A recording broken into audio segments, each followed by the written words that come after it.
Welcome to Demono's Pod. This is, I don't know, episode. I'm not really sure what episode it is, but we thought we would get together and have a roundtable, discuss a couple of I think pertinent questions for fantasy baseball 2024, and go over each position. We're going to give our most overrated and underrated and favorite player and talk a little bit of strategy. But with that, the other participants in this roundtable: Matt Whitlock of Demono's Pod, Doug Smurfatron's Jastro, and Aaron Alvis of Baseball and Coffee. What's up, gentlemen? What's going on? Nice to see you. Hey, Wishing I had a coffee. Right? Me too. All right, guys. I guess we'll go through in order of on the outline. One random question from each of you guys for the group. Does not have to be baseball. I assume they probably will be. Matt, do you want to get us started? Sure. I was thinking about myself and what I'm asking myself. And so I would ask, and this is pertinent to fantasy baseball in our league specifically, what mistake have you made in the past? And what have you learned from it? And what are you going to do differently this year? Oof. Well, I guess I will start. The mistake that I thought I wasn't going to make this year, which my last trade says that I probably will again, is counting on a really young player to fill one of my 9 offensive positions. I think that, being the dreamer that I am about ball players, I tend to put too much hope in young, unproven talent. And what happens is I get burned at that position, right? And so last year, I think it was Anthony Volpe to a certain extent. Expecting him to be peak Volpe last year hurt me at times. This year, I trade Volpe for an even younger guy, basically, and made the same mistake again. But I think that's the big mistake that I've made. Only having one young player that I'm counting on is better than the 3 or 4 that I used to. How about you, Doug? well, that sucks because that's what I'm doing this year for the first time. I'm like, oh wait, that's been tried before. Yeah, no, I think that I don't know. This is kind of personal to our league, but oftentimes what I've done, like Tino, like we can make deals, and Aaron, Matt, we've made deals many times, but oftentimes with people that aren't particularly engaged with the league, I feel like I need to give them way too much in a deal, and usually the people that aren't engaged in the league are usually at the bottom of the standings, so it doesn't really come back and bite me too much, where they take the surplus value and beat me. But yeah, I think that that maybe just kind of ignoring more the disengaged members of the league, because I mean, it's any league. There's always going to be kind of the bottom 3, bottom 6. Hopefully, it's not too big, and just kind of not try to entice them with a ridiculous deal. And because oftentimes I look back and kind of honestly, there's deals with people in the league that I would never offer to you 3. Just saying. So what I was going to ask, like, what changes for you? Like what, because I guess in my mind, there is no difference. Value is value. And I don't really care who the person is on the other end. Is this trade fair? Does it make sense? Right. So what's the mechanism, or what's the shift for you from manager to manager? Oh, I honestly, each offer that I receive and each offer that I send out I think is very much colored by who the other person is on the other end of that. So, and like I said, I think that people that are disengaged, or like, perennial, bottom dwellers in the league, I think that I give them a little bit more, just to kind of like say, hey, almost to myself sometimes, to say, look, oh my God, I'm giving them an excellent deal, yet they haven't responded to it. So yeah. So, and then, like I said, you guys all get certain levels of value that I would send, and Aaron, balls deep, he gets a completely different tier of value in offers. So Yeah, it's for me, it's entirely dependent on who it is, really. Not entirely. I shouldn't say that, but it does color my decisions. Do you guys, Matt and Aaron, do you do the same thing? No, No, no. Matt? Oh yeah, I consider the personality of the person I'm trading with. I want it to be successful or to learn something, right? think- I like to have you know, especially with people who are doing well, I kind of fish to because they're not going to tell me who they're evaluating high. And so so yeah, I'll even send out a trade to see to fish and see if they like the player or not. Huh. Tino's grabbed onto that because every time I put a freaking player on trade block now, he inquires. So I don't know who he's really serious about anymore. Part of it is just to be dumb, but part of it is certainly, right? I don't want to give my hand in terms of like who I'm interested in. That's funny though. Aaron, do you want to ask your question, or do you want to answer that question first? Sorry about that. Yeah, that's fine. I'll do both. I think the mistake is what a mistake is in the eye of the beholder. But in my own self-analysis, I felt like I've traded away too much draft capital in the past, and I have made a change this year. I have all my every pick every round, exception of a third. So, get back to me next year, and we'll see if it made any difference or not. But I also feel that drafting is one of my strengths, and I felt like I was hamstringing. I'm giving myself limited opportunities to leverage that strength by not valuing those picks enough. Mm-hmm. So that's an adjustment I have made. So my question was going to be, I was toddling between two, but I was going to ask you guys what your approach is to catcher this year, and if it's changed at all specifically for 2023, or are you carrying on with what you've done in the past? I know that because I know Doug has a specific no keeper catcher strategy. Tino, I know you kept a young catcher last year, and then Matt has the pretty much number one catcher in the game. So I thought three disparate, approaches and rosters. I thought you might have something interesting to share about the position. Sure. Matt? Yeah, so as we move forward with a position, overrated and underrated players for catcher, I just wanted to say that the position overall is both overrated and underrated. Yeah, I think with catcher, you always want to get somebody that's going to stand out, give a lot of games, and somebody you could trust there for 140 plus games. And unfortunately, in today's game, that's really not there that much. So I think unless you, and Tino and I discussed this in the Monos pod, unless you could get somebody who stands out, especially in Dynasty, and can make a large differentiation between your player and the player you're up against, I don't think it's really worth it. Even if we look at the prospects last year, these were there. It was a pretty deep position. There weren't any like huge standouts, but there were some that could break out from an indie on forward, but they really didn't. So to use a roster spot to even invest in a young prospect catcher, I really don't think it's worth it unless it's a Salas, and some people would argue, I would argue maybe a Ford. But yeah, it's a tough position, and I think you could snag a bunch of catchers during the year. Like Garver was free and available halfway through the year, and then he took off for Texas.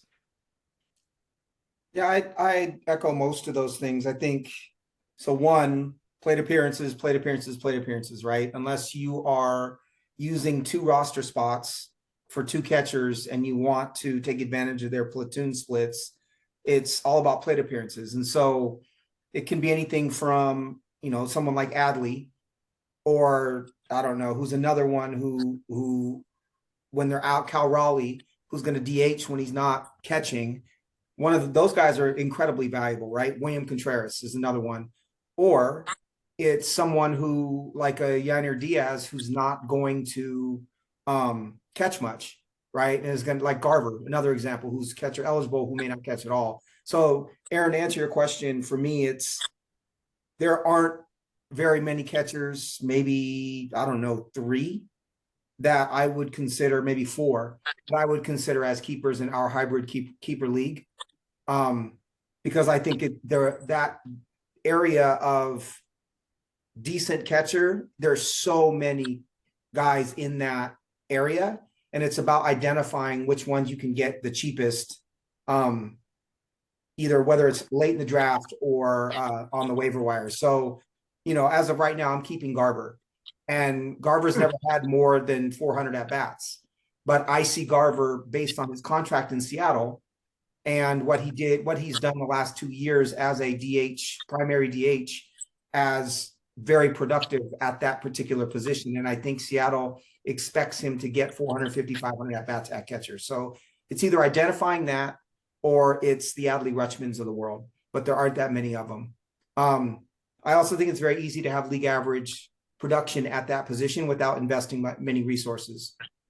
So if I didn't have a Garver, I would just say, let me try to get, I don't know, Keibert Ruiz or, Gabriel Moreno, or I can go down the list and you can patch those guys together with like a Danny Jansen and get great production that way too. Yeah, that's kind of how I look at it. And I just say real quick that I still don't like catchers. I don't kind of enjoy that, or a catcher that catches. I don't, if I can get a non catcher with catcher eligibility, just because when they're squatting down behind the plate all the time, they break down. And I've found that that whole at bats thing, that's kind of why I hate catchers. When I get that 0 for 4 every day from the top of my little lineup in Fantrax, and I see that and I just go, God, what, maybe I should just like not roster a catcher, maybe, Right. I don't like them. I don't like them. Or you roster a Tom Murphy who, if you play against lefties is going to mash, and you just assume you're going to get 200 at bats instead of 4 or 5. I think I don't know if I love that strategy, but I think there are various options out there for sure. Aaron, do you want to answer your own question, or no? I'll give you the option. No, let's move on. Okay. Doug, your question. Yeah. So my question is not about baseball, but it's about fantasy football. Mm-hmm. And I'm in my second year of playing in a league. It's only a 10-team league, so it's you get a lot of all-stars on this. So anyway, needless to say, I won this year last week. Nice. And the guy I was playing against, he had his quarterback. He had no backup quarterback. And the quarterback that he had starting was Mullins, who was on the Vikings. And on Thursday morning, they announced that he was going to be benched. The coach said that he wasn't going to start. And so I took Flacco that was on waiver wire, and I took Browning. And because you can only do 3 moves a week in this league. Anyway, I took there was 2 standout quarterbacks on the waiver wire. And I took him. I just kept him. I wasn't going to use him. I had Josh Allen as my quarterback. Anyway, he didn't get much from his quarterback. I won by 10 points. It was the decisive move for me to win. And I just wanted to get everyone's thoughts on the ethics or sportsmanship of kind of a waiver block. Matt, why don't you start us? Yeah. I think it's all fair game. Everybody plays by the same rules. I've thrown tantrums in the past over somebody picking up players in the playoffs. I think that happened to me once, where somebody picked up 5 pitchers in a night of a playoff game in the last day and came back and beat me. I threw a huge tantrum, but it was all fair in the end, right? So yeah, I think everything's ethical as long as it goes across the board to everyone. And to me, it's just, I could say this now in retrospect, but it was just sour grapes, right? That's always sour grapes with you, though. So yeah, I know, totally. I'll admit it. I think if it's within the rules, if it's within the rules, then absolutely do it. And if the league doesn't like that you did it, then they should implement a rule for the upcoming seasons that outlaws it, right? You can write a rule for anything you want. Most of the times, loopholes are just unanticipated. Mhm. I think it's fine. Yeah. I like that you did. I think it's Yeah. And that's why we have waiver wire pickups for everything now, is because Right. that happened 10 years ago in Yahoo. Yep. right. Aaron? Yeah, I think, it's an engaged owner who's looking for every advantage. Like, you didn't do anything out of bounds, in my opinion. I mean, it's unfortunate for the other guy, but he could have easily been ahead of you or thought of that ahead of time. But yeah, like, and if the league doesn't like it, you can always restrict player movement, Right. But yeah, I think all is fair. Good. Well, I'll tell you this real quick, that in fantasy football and fantasy baseball, my strength is not looking at statistics and analysis. It's obsessively paying attention to what's going on right now. So working hard is basically kind of like how I stay afloat in this whole thing. I'll add to, in like fantasy basketball as an example, there are limits to the number of centers you can roster, right? And it's to outlaw people from stacking at a particular position. And so if they don't like, you doing that, then they should put a limit on quarterbacks and just say the limit is 2 quarterbacks or limit is 3 quarterbacks or whatever it might be. All right, my question is, I think a little more innocent than yours, Doug. Who is your favorite player growing up, and who's your favorite player now in baseball? Matt. Huh. I know your favorite player growing up, or your favorite player who's since retired. Yeah, he's dead, actually. It's true. This goes back to my love of catchers, says Gary Carter. By far, baseball bunch. Great, great fun catcher. They don't make catchers like Carter anymore, right? Mm-hmm. Even though you do look at the stats, it was, what, maybe just seven standout years. Catchers don't last forever. In his 30s, he struggled through the Giants and then back in Montreal. So Carter, I think Tim Raines is up there as well. My favorite current player, I'm gonna stick with catcher, because Adley Rushman had me at the All-Star Mitch game. Garver? What's that? Not Mitch Garver? No. Adley had me at the All-Star game when he turned around and hit righty with his dad pitching and hit all those homers and almost won the round. I think the guy he was up against, right, had the best round, else he would have gone forward. But I just like his leadership. If there's anybody that is Carter-esque, he doesn't have Carter's power or hit, but he does have kind of the leadership of a up and coming team. It is Adley Rutschman. Doug. My favorite player growing up, between, like, I got into baseball around the 83, 84, 85, and I really liked when I would say that my favorite player was Steve Sachs, leadoff hitter, second baseman for the Dodgers, that everyone would instantly say, he can't throw the ball to first base. He's got a mental issue. And it's funny, I was just thinking about that I just real quick, when around that time, my favorite musician was Ozzy Osbourne. And I remember when people would say, what music do you like? I go, I like Ozzy Osbourne. People say, he bit a head off a bat. I was gonna say it was the same thing. Sax and Ozzy are like the same. And I'm kind of realizing that now for the first time, that I just love the whole thing where people go, there's something wrong with him. And I would just kind of, yeah. I dug that for some reason. So yeah, I love Sax. I think he's a Republican now, so I don't like him anymore. But my favorite player now, easy, probably everyone's favorite player, if they really want to be honest with themselves, is Mookie Betts. And I guess, dang it, I thought you were going to say Tristan Cassis. That was going to be my. Oh, no. Sorry.